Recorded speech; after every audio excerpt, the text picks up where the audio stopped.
देखिए आज तक की लाइव आपकी आवाज। मैं हूं आपका साथी सोहन सेन और आप देख रहे हैं इंडिया आज तक टीवी लाइव। आज हम कोटा राजस्थान आए हुए हैं और आज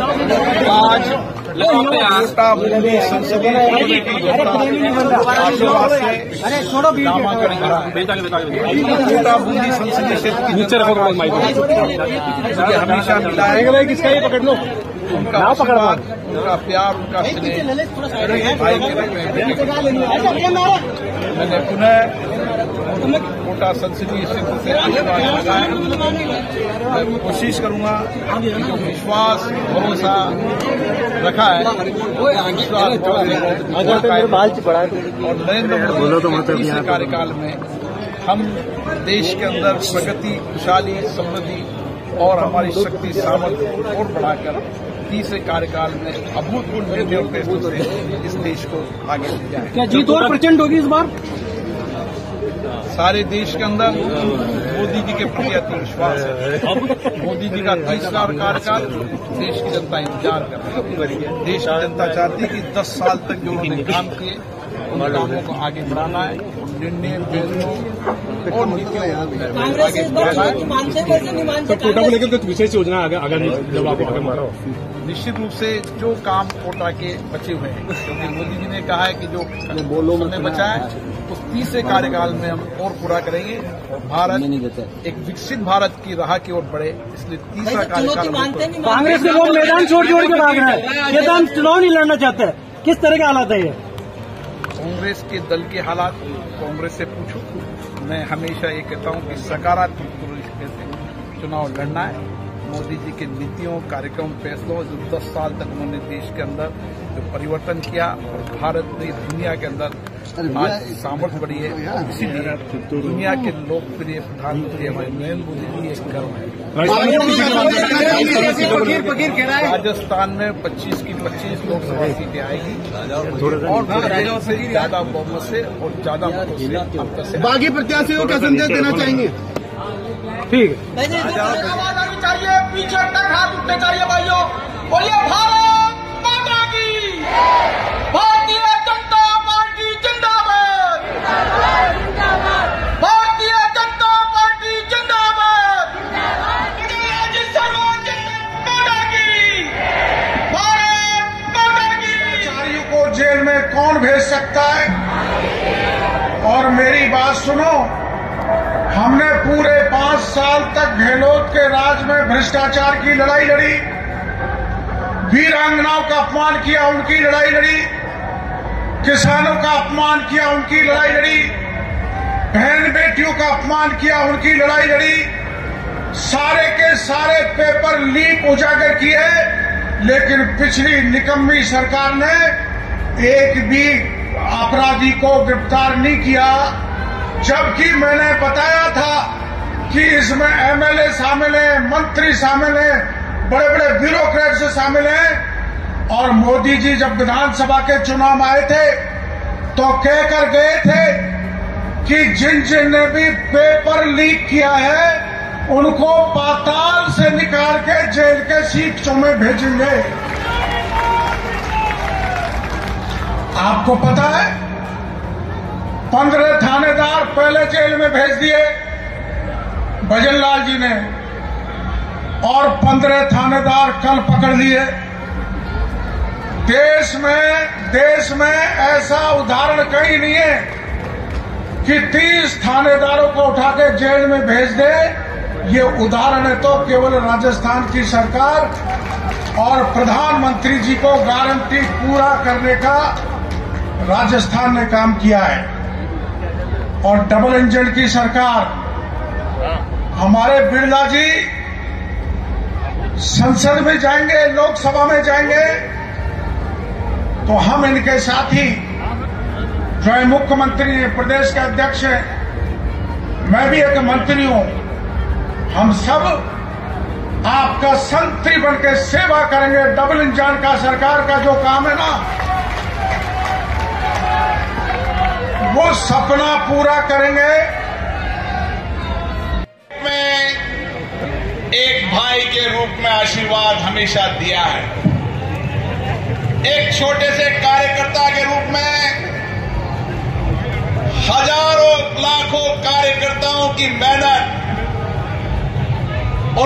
कठिन परिश्रम से आज मुझे यहां पर पहुंचने के लिए जिन लोगों ने ये त्याग किया उनको भी मैं नमन करना चाहता हूं।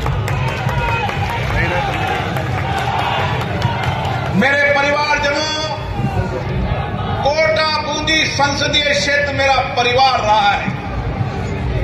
जब से मैं चुनाव लड़ा हूं 2003 से, जिस तरीके से बेटे और भाई के रूप में आशीर्वाद दिया है, यही है मेरी ताकत है, यही मेरी प्रेरणा है।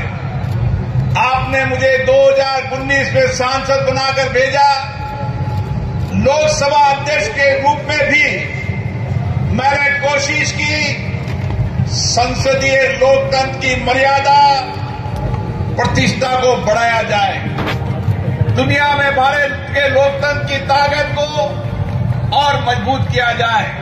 मैं आज खुशी से कह सकता हूं, माननीय प्रधानमंत्री नरेंद्र मोदी जी के नेतृत्व में संसद के अंदर 20 साल के अंदर सबसे कामकाज ज्यादा हुआ और सबसे ज्यादा विधेयक भी पारित इस संसद के इतिहास में हुए।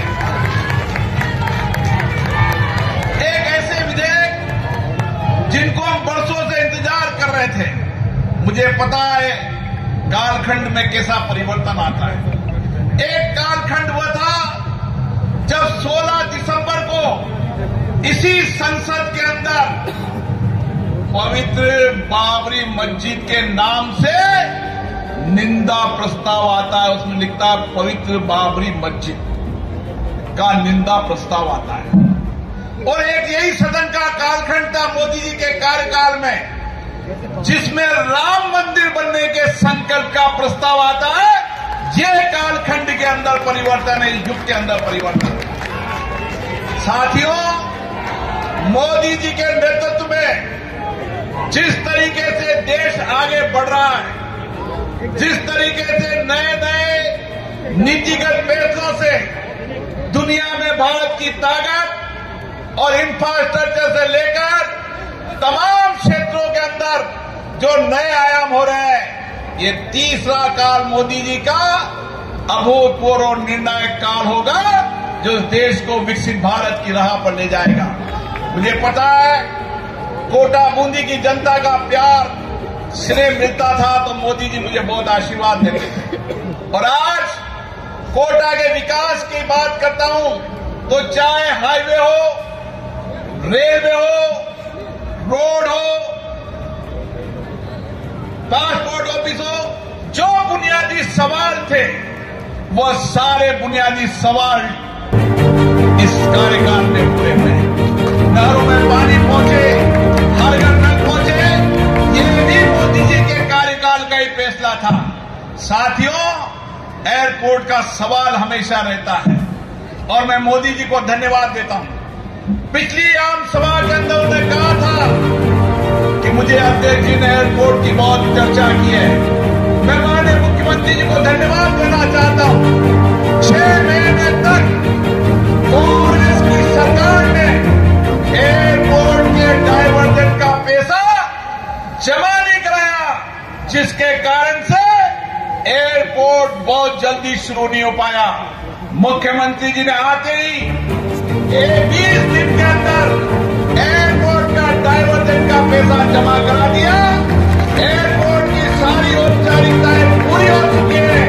डीपीआर बनने के बाद इसी अगले कार्यकाल के अंदर एयरपोर्ट का निर्माण कार्य भी शुरू होगा। जहां तक कोटा की जनता का प्रश्न है, मैं लोकसभा अध्यक्ष के नाते भी मैंने कोशिश की कि हर समय आपके बीच में हो। कोई भी आपदा हो, संकट हो, उसमें मेरी कोशिश रही कि मैं आपके साथ खड़ा हूं। चाहे कोरोना का आपदा का संकट हो, सारे विश्व के अंदर कोरोना का संकट था, ऑक्सीजन की कमी थी, लेकिन मैंने प्रयास किया कि कोटा में कभी ऑक्सीजन की कमी कोटा में नहीं आने दी। साथियों, वो गरीब के जीवन के हर दर्द को मैंने समझा है, गरीब की पीड़ा को मैंने देखा है। मैंने देखा जेके लोन में जब बच्चे मर गए थे तो गर्भवती महिलाओं की हालत देखी, तो मैंने जन सहयोग से गर्भवती महिलाओं को अच्छा पोस्ट व्यवस्थित लड़े। मैं कामों की बात नहीं करना चाहता। ये चुनाव देश को परिवर्तन के चुनाव हैं। ये चुनाव मोदी जी के नेतृत्व में देश को आगे बढ़ाने के चुनाव है। और इसीलिए मैं फिर आपकी से आशीर्वाद मांग रहा हूं। मैं आपका बेटा हूं, आपका भाई हूं। इसी धरती से मैंने राजनीतिक जीवन शुरू किया है और मैं कभी इस धरती के प्यार आशीर्वाद को कभी नहीं भूल सकता। मैं जितने चुनाव लड़े, हर चुनाव में आपने मुझे प्यार दिया, आशीर्वाद दिया है और आपकी आशीर्वाद ही मेरी ताकत रही है। और मैंने कोशिश की है कि आपके विश्वास, भरोसे को कायम रखूं। मैं पुनः आपसे आशीर्वाद मांग रहा हूं। आप सब लोग आज बड़ी तादाद में मुझे नामांकन का आशीर्वाद देने आए और 26 तारीख को पूरी ताकत से मतदान देकर हम नरेंद्र मोदी जी को तीसरे कार्यकाल में 400 से पार अधिक सीटें देकर लोकतंत्र में इतिहास रखेंगे। आप सभी को बहुत बहुत आतंकी आते थे, किसी भीड़ भाड़ वाले इलाके में बम फोड़ करके चले जाते थे, कहीं बस स्टैंड पर बम फोड़ करके चले जाते थे, कहीं रेलवे स्टेशन पर बम फोड़ के चले जाते थे, यहाँ तक कि शहीदों के सिर काट करके भी ले जाते थे। लेकिन वहां कांग्रेस की सरकार मौन बन करके देखती थी। मैं आपसे कहना चाहता हूं, अगर पुरी और पुलवामा का अगर उन्होंने करने का एहसास किया तो देश के यशस्वी प्रधानमंत्री नरेंद्र मोदी जी ने और सेना ने घुसकर जवाब देने का काम हमारी सेना ने किया। मित्रों, मैं आपसे कहना चाहता हूं कि देश के यशस्वी प्रधानमंत्री नरेंद्र मोदी जी ने गरीब से लेकर के, विकास से लेकर के, सीमाओं को की सुरक्षा से लेकर के और देश में स्वाभिमान और सम्मान से लेकर के दुनिया में अगर भारत का नाम किया है तो देश के यशस्वी प्रधानमंत्री नरेंद्र मोदी जी ने किया है। आज अगर कई युवाओं को सम्मान देने का काम किया तो देश के यशस्वी प्रधानमंत्री नरेंद्र मोदी जी ने किया है। और हमारे माता बहनों को सम्मान देने का काम किया है तो देश के यशस्वी प्रधानमंत्री नरेंद्र मोदी जी ने किया है। अगर किसानों को सम्मान देने का काम किया है तो देश के यशस्वी प्रधानमंत्री नरेंद्र मोदी जी ने किया है। अगर गरीब को सहारा देने का काम किया है तो देश के यशस्वी प्रधानमंत्री नरेंद्र मोदी जी ने किया है।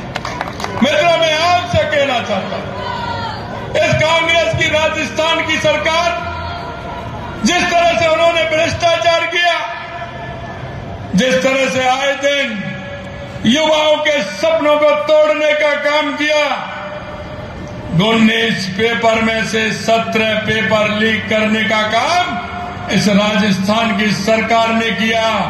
और हम आपसे कहना चाहते हैं, हमने वायदा किया था, राजस्थान की जनता से हमने वायदा किया था कि जिन्होंने युवाओं के आंखों में आंसू लाया है, जिन्होंने युवाओं के सपने को तोड़ा है, हम उनको किसी भी कीमत पर छोड़ने वाले नहीं है, किसी भी कीमत पर छोड़ने वाले नहीं है।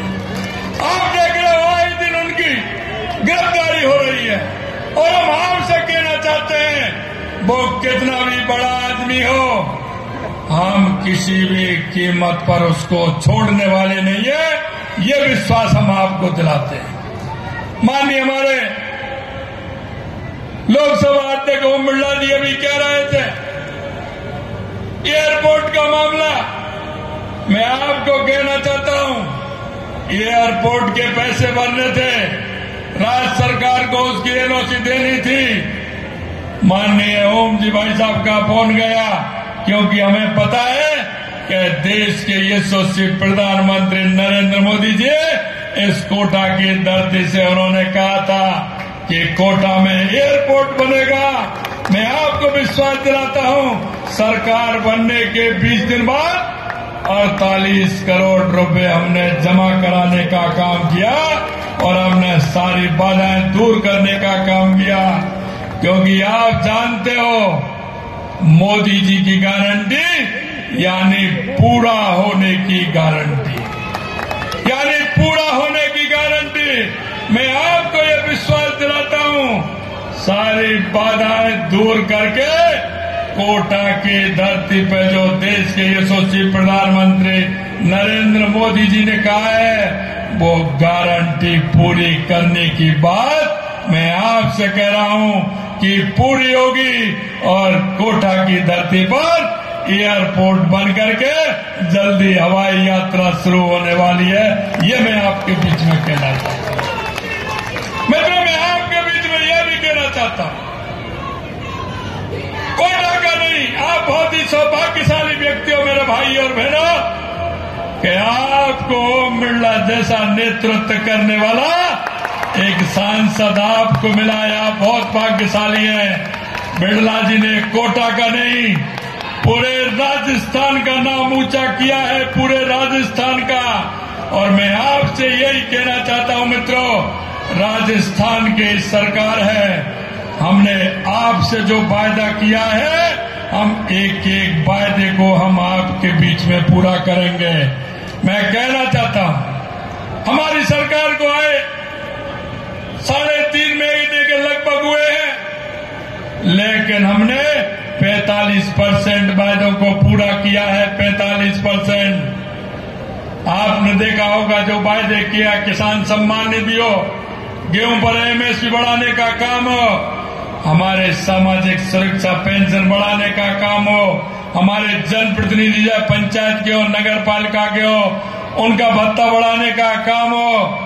और यही नहीं मित्रों, मैं आपसे कहना चाहता हूं डीजल पेट्रोल का पैसा भी बढ़ाया और उस विसंगति को भी मिटाने का काम किया। 3.5 रुपए से लेकर के 7.25 रुपए तक पेट्रोल घटाने का काम हमारी सरकार ने किया और 3.5 रुपए से लेकर के 6.25 रुपए 58 पैसे तक डीजल घटाने का काम भी हमारी सरकार ने किया। मैं आपसे यही कहना चाहता हूं कि हमारा बिरला जी हमारा कोटा के नहीं, हमारे राजस्थान का नाम उन्होंने रोशन किया है, पूरे देश के अंदर किया है, पूरी दुनिया के अंदर किया है। मैं आपसे यही निवेदन करना चाहता हूं मित्रों, कोटा की धरती पर जो हमने एक एक वायदा किया है उस वायदे को भी पूरा करेंगे, कोटा को आगे और बढ़ाने का काम करेंगे। आपने देखा है अभी तो चालू नहीं हुआ है, दिल्ली मुंबई एक्सप्रेस जिस दिन चालू होगा कोटा का इतिहास बदलेगा। नए दौड़ की तरफ कोटा के नए पंख लगेंगे। कोटा हमारा शिक्षा की नगरी तो है ही, लेकिन औद्योगिक नगरी भी इसके साथ साथ बनने का काम करेगा। मैं आपसे इतना ही कहना चाहता हूं मित्रों कि लगातार आपने माननीय बिरला जी को 2014 में जिताया, उससे ज्यादा वोटों से 2019 में आपने जिताने का किया।